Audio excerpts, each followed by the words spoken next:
Alright, one of the things that I want to do a little bit better this year is I want to document when I go pick up machines up a little bit better. And I can't remember if this video's out or not, but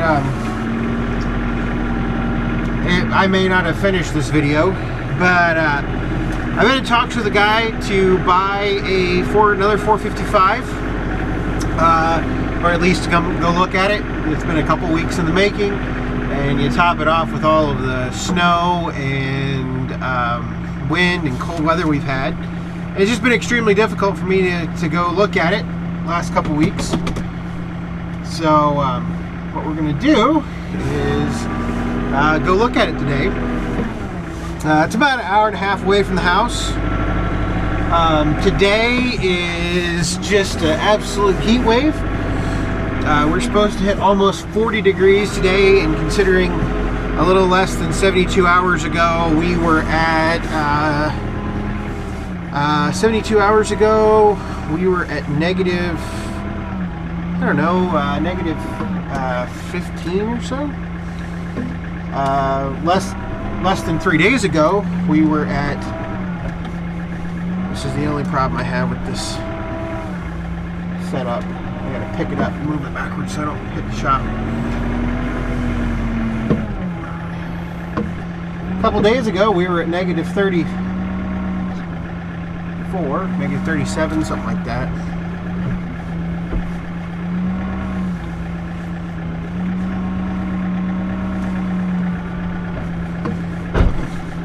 I wish this wasn't such a pain, but it really is an absolute pain.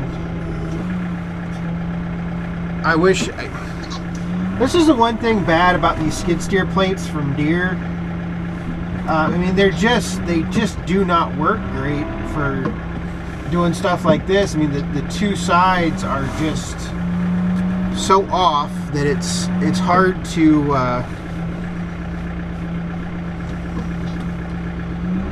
to hook stuff up, period.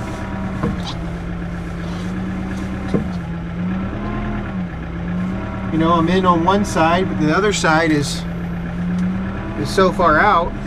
There we go. Finally.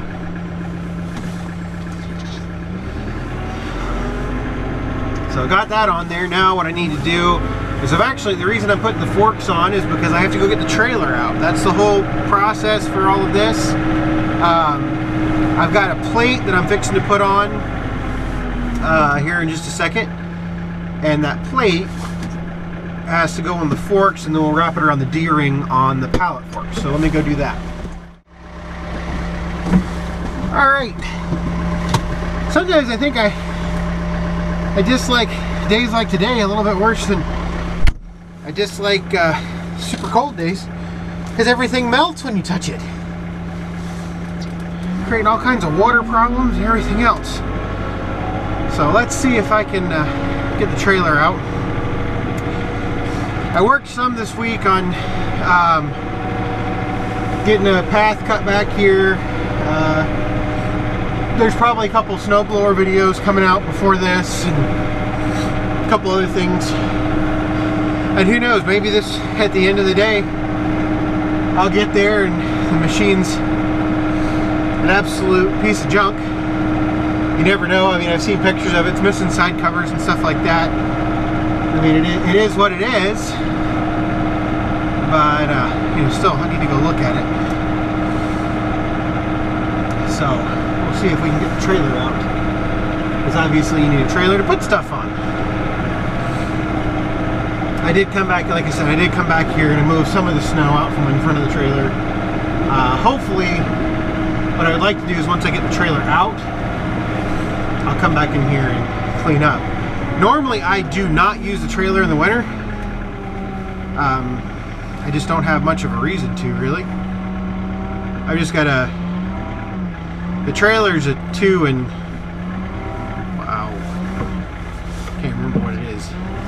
But I've just got a 2-inch ball on the receiver there.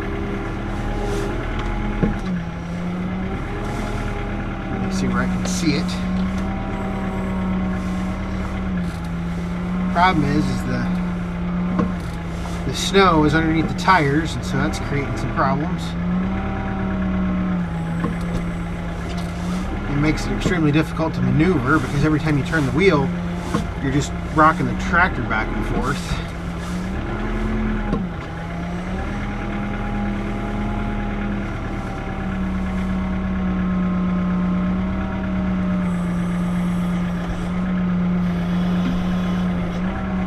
Hey, it actually comes out of the ground. That's good. That's a market improvement from... Oh, come on now. You know you want to get in there.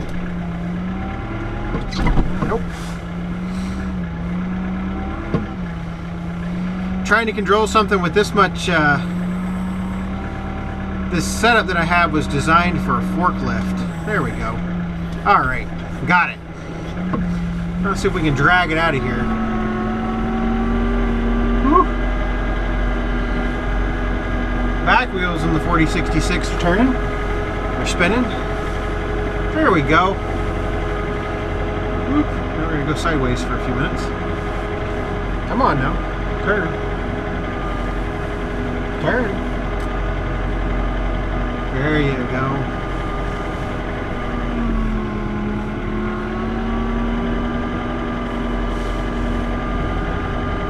You gonna turn or not? We're definitely sliding all over the place here. All right. So what I don't think I've ever really said much about the trailer.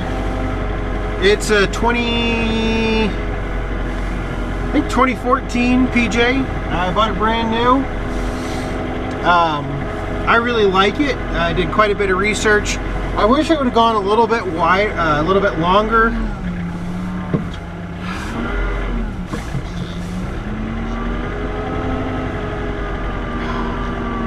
Come on now.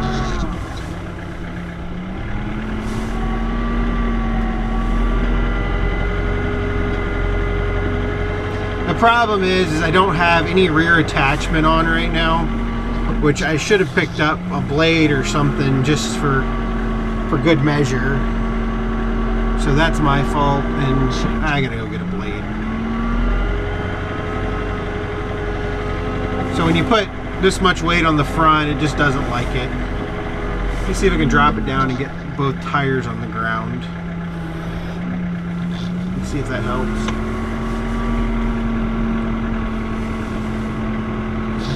Nope. Okay, I gotta go put something on the back here, so let me go grab the Leon blade.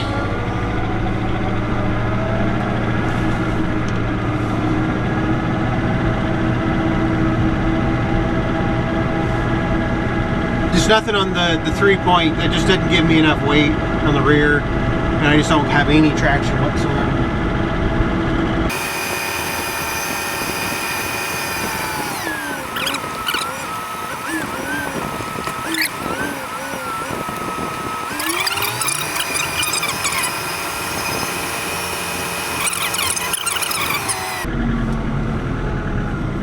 Starting here in 2 to 3 days.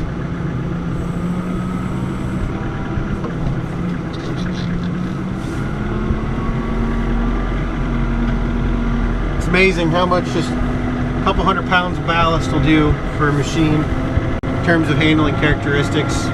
Perfectly fine now. I mean, I don't know how much the Leon blade weighs, but it doesn't weigh nearly as much as the box blade, the 4178.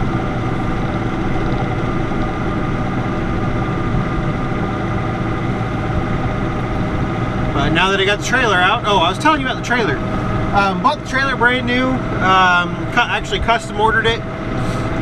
The reason I went with the 18 foot is because it was what fit behind the garden shed we had at the time when we lived in town, and the agreement I made with my wife was that I would keep it out of sight for the most part, and so it fit behind the garden shed. I will say that over the last couple of years it has become pretty apparent that I need a bigger trailer.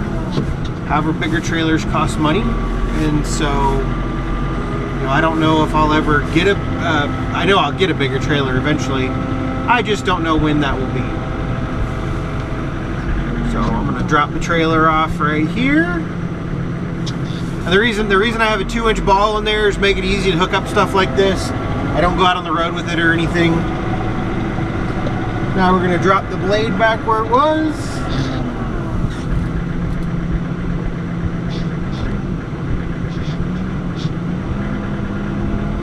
And now we can take the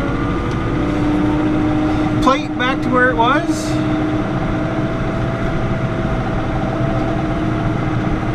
And I can spend some time working, because I need to go ahead and get down there. I can spend some time working on getting the trailer, you know, do all the inspections and everything. Haven't used it in several months, so probably should at least go over the trailer some, make sure that, you know, it's all the lights work and everything else. Shouldn't be traveling after dark, but still, I mean, it's always good practice to do that.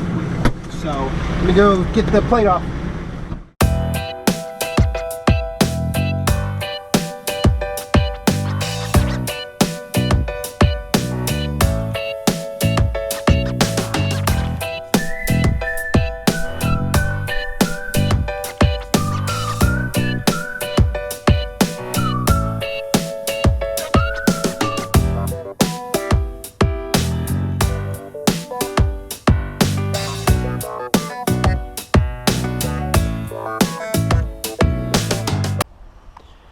Well, there she is.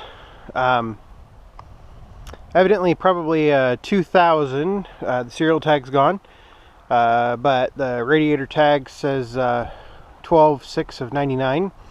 So I'm guessing model year 2000. I'll have to dig a little bit more into the specs. It does have the newer style front axle, and evidently it had the plastic deck covers, the black plastic deck covers. But runs really nice. I drove it around for a little bit.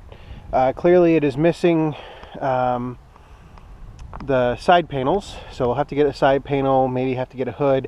I've got a grill, so I'll have to do that. Got to get a boot for the air cleaner, a couple other things, and I mean, I'll give it a good going over. Actually will not do much on it at the moment. Basically going to stick this in the garage and call it good, but at least for a couple weeks, until it warms up a little bit better. Sorry for the terrible camera. I'm trying to do this with my GoPro and not fall at the same time. But yeah, I mean, runs really good. The glass is off of the dash cluster here, but it does have, it says it has 342.9 hours on it. I don't know if those are right. It's been sitting outside for several years. Clearly, like I said, the glass is missing, stuff like that. So I don't know if I'll replace the dash panel or see if I can have a piece of glass made for it, something like that. But let's crank it up, see how she runs.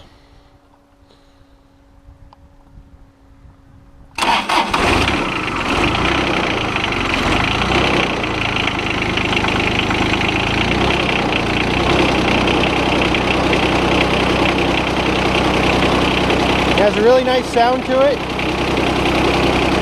I mean, it just got done being pulled home, and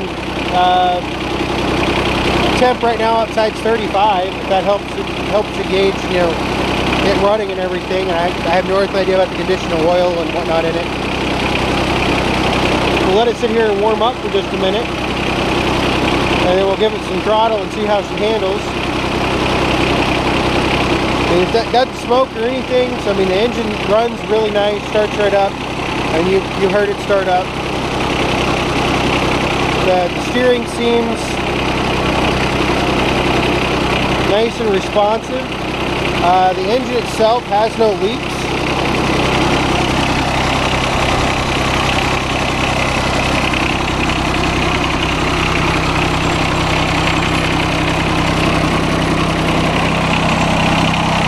I mean, probably one of the cleanest engines I've seen in a while. I do need to get a new bowl right here. I'll get a new bowl, replace that filter and everything. But I mean, you can tell how long it sat outside just based on that connection right there. Never good for stuff, but you know, it's okay for what we're doing here. I wonder what that was. Well, there, let's give it some throttle and see if there's any black smoke.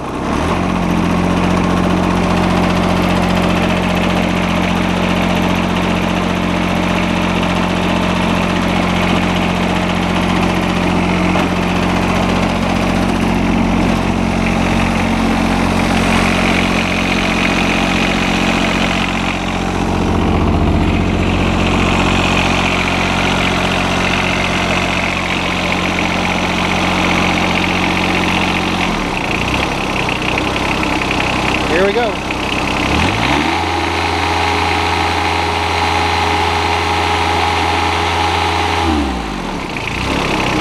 Really nice sounding engine. I am very happy with this machine. I think we'll get lots of good service out of it. I mean, nice and tight. Sounds really nice. I mean, there's not much wear on not much rust on the exhaust system or anything like that. So I think with a little bit of work, I'll have a nice machine. And I think this might be one, this might even be one of those ones that I keep around for a while. You know, you never know until you actually do it. I got to get some side panels for it, things like that. But yeah, here, let's look at the deck real quick. Let me get back down on the ground. Trying not to bust my butt doing it with the snow. But I mean, even the deck, I mean, there's no real paint missing under there. The deck arms themselves they don't have much wear on them. Normally those are all worn. Under the deck looks halfway decent. Sorry about the camera. But yeah, we'll get it in the garage. I'll do some more inspection, maybe do some more video on it. I gotta find a place to put it first. So this was kind of an unexpected purchase. I generally don't purchase machines in the middle of the winter because I have nowhere to put them. But yeah, we'll see. So thanks for watching. That'll probably be the end of this video if I don't find something else to put on it. And this will be a project for later this spring.